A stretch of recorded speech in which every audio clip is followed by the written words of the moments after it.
Pengaruh Pak Jokowi hingga detik ini masih sangat kuat.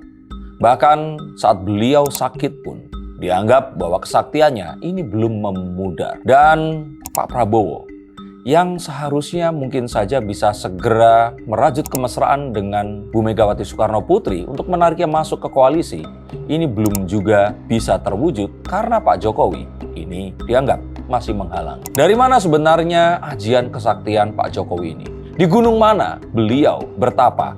Dan dari dukun yang mana ini semua diperoleh? Mari kita bahas.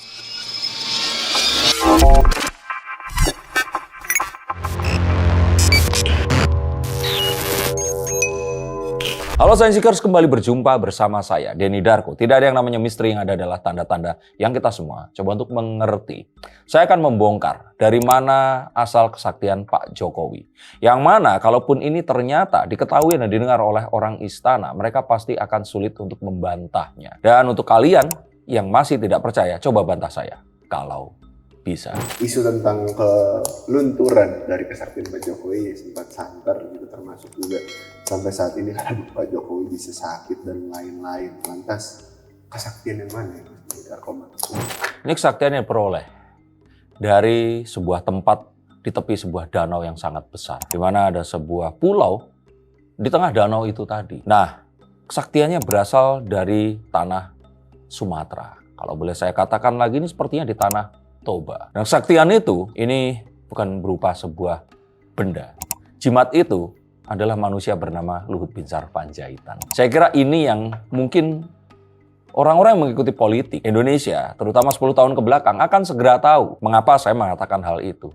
Tapi orang-orang yang mengikuti politik hanya menonton panggung depan saja, tanpa mencoba untuk melihat seperti apa carut-marut dan juga keindahan, trik dan juga teknik yang ada di balik dapurnya, maka saya pikir mereka tidak akan menyadari hal ini. Saya katakan demikian karena ada sebuah rumor yang mengatakan bahwa yang menemukan pertama kali, yang scouting pertama kali Pak Jokowi ini adalah Pak Luhut Binsar, yang membawa beliau ini ke Pak Prabowo, terus kemudian diserahkan kepada Bu Mega untuk kemudian bisa mengganti waktu itu wali kota Solo, yang saat itu harus berhadapan dengan calon wali kota dari partai Islam. Dan mereka merasa tidak terlalu confidence karena saat itu jagoan mereka, FX Rudy, jelas namanya adalah nama Katolik, yang mereka takut akan malah kalah.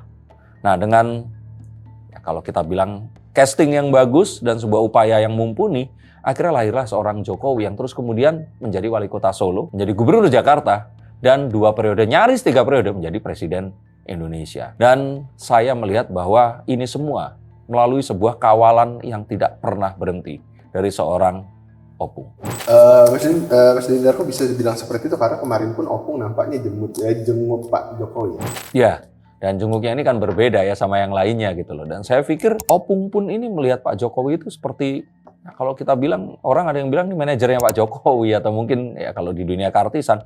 Tapi kalau saya katakan ya, saya merasa bahwa Presiden Indonesia kemarin itu sebenarnya adalah Luhut Binsar gitu, dengan Pak Jokowi yang menjadi avatarnya. Mungkin seperti itu ya kalau kita boleh beranekdot atau melakukan sebuah jokes. Dan Opung Luhut juga sempat berbincang dengan Pak Jokowi, dan gak lama saat diwawancara menurut Opung ini beliau sempat sedih ya karena justru orang-orang seperti melupakan sosok berjasa besar bagi bangsa, yaitu Pak Jokowi gitu. Lantas itu langsung habis-habisan dibantai sama orang yang nggak suka dengan Pak Jokowi gitu. Saya curiga Opung ini nggak punya medsos, jadi ya beliau mengungkapkan sesuatu ya sekehendak pikiran dan hatinya. Yang saya yakin Opung Luhut ini adalah salah satu orang dengan patriotisme terhadap bangsa yang tertinggi selain Pak Prabowo Subianto. Jadi kalau saya boleh katakan ya kedekatan ini tergambar kok. Dan kalau kalian mau melihat lebih detail lagi, sebenarnya Opung ini yang juga melindungi semua hal yang terjadi.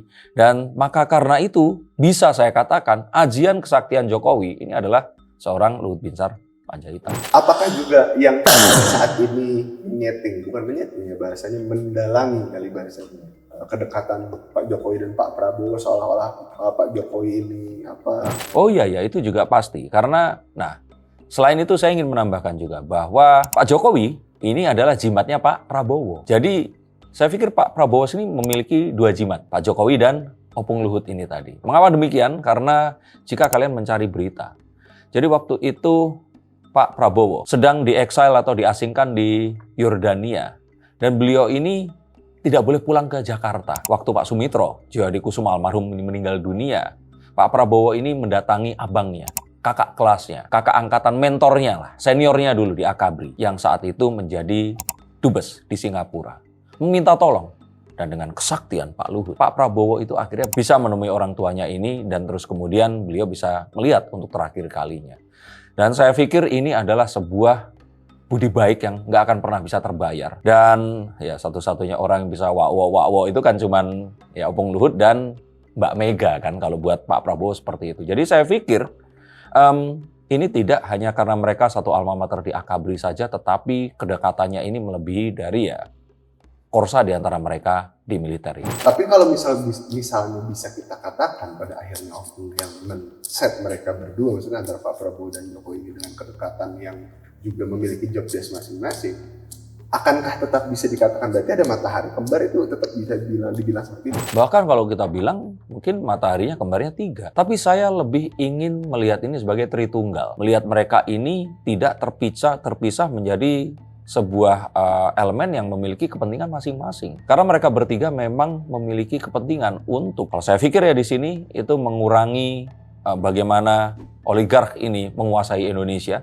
dengan cara ya berteman dulu dengan mereka, dan akhirnya kalau saya pernah bahas di konten yang lain ini seperti ada sebuah upaya untuk mengganti 9 naga dengan 9 haji, dan ada sebuah upaya yang lainnya di sini untuk, kalau saya pikir itu memberikan sebuah pemerataan pembangunan di Indonesia yang selama ini itu belum pernah bisa terlaksana dengan baik, terutama di Indonesia bagian timur. Lantas, apakah berarti bisa dikatakan sesungguhnya pemegang komando tertinggi saat ini juga Opung Luhut itu sendiri? Saya kira saya nggak bisa melawan pendapat itu, karena sepertinya semua hal ini memang pasti dikonsultasikan. Tetapi kita tahu, dalam hierarki kemiliteran pun, presiden ini tetap menjadi tampuk, ya kalau saya pikir itu komando tertinggi tetap di presiden. Bahkan dulu pun ya saat Pak Luhut ini itu terus kemudian harus memberikan saran, makanya Pak Luhut dimasukkan kepada pos menteri yang memang bisa memberikan sebuah masukan di tempat yang memang sangat riskan, yaitu investasi itu. Nah kali ini saya pikir Opung pun ditempatkan di tempat yang juga sangat strategis di pemerintahan Pak Prabowo. Lantas kalau kita bisa bilang ya, jimat kesaktian Pak Jokowi, jika memang pada akhir Pak Jokowi juga jadi jimat kesaktian Pak Prabowo, berarti mimpi-mimpi untuk orang-orang yang ingin memisahkan mereka berdua ini jelas tidak akan pernah terjadi. Mereka ini adalah orang-orang yang ditempatkan di dalam satu tempat. Mereka terkungkung di situ, diberikan fasilitas yang mereka harapkan dan inginkan agar mereka ini senang mencaci maki, senang membenci dan sebagainya. Dibiarkan atas nama demokrasi yang mereka pikir mereka lakukan. Dan orang-orang ini yang di luar tadi itu, Tritunggal ini berusaha untuk melakukan tugas negara ini sebaik-baiknya agar mereka ini nggak terus mengganggu masyarakat lain yang seharusnya mendapatkan manfaat dari pembangunan yang sebenarnya. Silahkan tulis komentar untuk kalian yang tidak setuju dan setuju. Tapi percayalah, kalian semua yang membenci Pak Jokowi, ini adalah orang-orang yang memang akhirnya diberikan makanan untuk kalian makan, diberikan bangkai untuk kalian konsumsi. Yang pada kenyataannya sebenarnya ini semua adalah sebuah hal yang memang sudah dikontrol dan disiapkan dan memang sengaja disediakan agar kalian ini bisa tetap dikontrol protesnya, kemarahannya. Dan bukan artinya saya di sini menghasut atau apapun juga.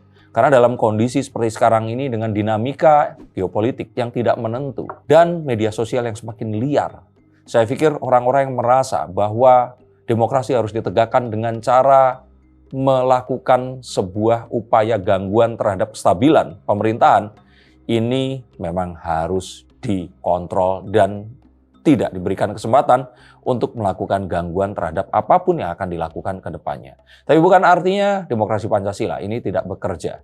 Saya pikir ini adalah sebuah cara untuk mengkonten sebuah atau banyak hal yang buruk yang tercipta dari politik di sosial media. Tapi banyak politikus yang mungkin kalau kita bilang ya merespon negatif tentang statement Opung yang apa ya, banyak orang yang melupakan jasa Jokowi ini, termasuk Pak Said Didu yang bertanya jasa Pak Jokowi yang mana, kapan, pas dia menjabat 2 periode ini jasanya apa gitu. Saya pikir itu kan satu gejala sakit jiwa yang kalau saya pikir ya kok bisa menanyakan, kalaupun Pak Jokowi dianggap melakukan hal-hal yang buruk, jasanya tentu saja akan banyak lah. Pembangunan yang terjadi, yang saya pikir seperti misalkan kereta cepat atau pembangunan di Indonesia Timur, yang diyakini oleh banyak sekali orang-orang Indonesia Timur, dan mengapa mereka sangat mencintai Pak Jokowi.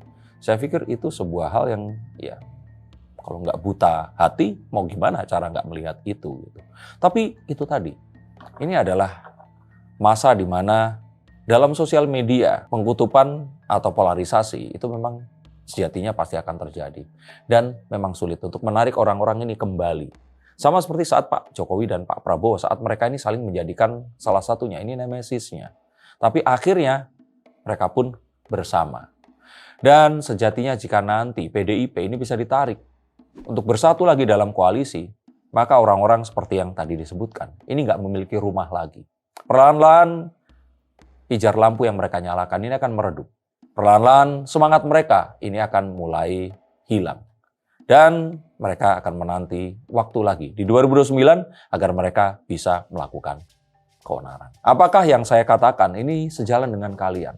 Dan apakah kalian masih tetap menganggap bahwa saya adalah pendukung pemerintahan yang mungkin menginginkan jabatan komisaris seperti Ade Armando?